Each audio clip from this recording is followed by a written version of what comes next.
බුදසරක් අද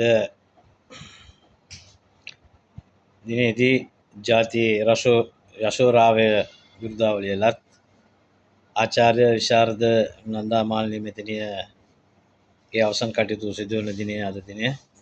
අද බොරැල්ල පොදු සසාන භූමියේදී එතුමියගේ දේහය ආදාහනය කිරීම සඳහා බොරැල්ල පොදු සසාන භූමියේ පැවැත්වෙනවා. ඉතින් එතුමියගේ අන්තිම කැමැති පත්‍රයට අනුකූලව ආගමික චාරිත්‍ර වලින් අනතුරුව තමයි කටයුතු සිද්ධ වෙන්නේ. ඉතින් අවමංගල සභාව කටයුතු පවත්වන්නේ නැහැ. අපි දැක්කා රාජ්‍ය නායකයින්, දේශපාලනඥයින්, මහ ජනතාව එතුමියට ආදරය කරන ශ්‍රී ලාංකිකයින් විශාල පිරිසක් මේ වන විටත් එතුමියගේ නාවල පීටි නිවසට පැමිණෙමින් එතුමියට අවසන් ගෞරව දක්වනවා. ඉතින් ජාතිය රසෝරාවය විරුදාවලියලත් ඊයේ දිනේදී නිවසට වැඩම කරන ලැබුණා. කත්නෝරුවේ සිරිධම්ම ස්වාමීන් වහන්සේ උන්වහන්සේත් ප්‍රකාශ කර සිටියා ජාතියේ මව හැටියට තමයි එතුමියව හඳුන්වා දුන්නේ. ඉතින් කුඩා කල සිට අපිත් එතුමියගේ ගීත රස විඳලා තිබෙනවා. ජාතිය ආඩම්බරයක් ඇතිවන ගීත එතුමිය ගායනා කළ තියෙනවා දසදහස් ගණනක්. රට ජාතියට ආදරය කරන ගීත විශාල පිරිසක්, රට රකින්න එතුමිය ජාතිය විශාල පිරිසක් ගීත ගායනා කරලා තිබෙනවා. යුද්ධ සමයේ වෙනුවෙන් එතුමිය ත්‍රිවිධ හමුදාව රණවිරුවන් වෙනුවෙන් ගීත ගායනා කරලා තිබෙනවා.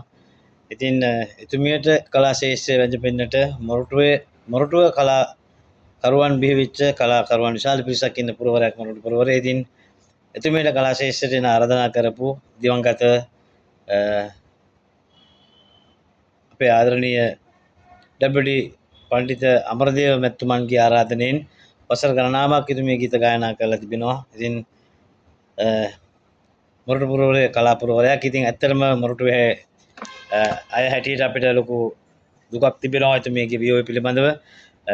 ලක්මාතාවට මෙවන් ශ්‍රේෂ්ඨ ගායන ශිල්පිනියක් යලි මත උපදින ආත්මයක අප ශ්‍රී ලංකාදීපේ ඉපදෙන්න කියලා තමයි අපේ ප්‍රාර්ථනාව.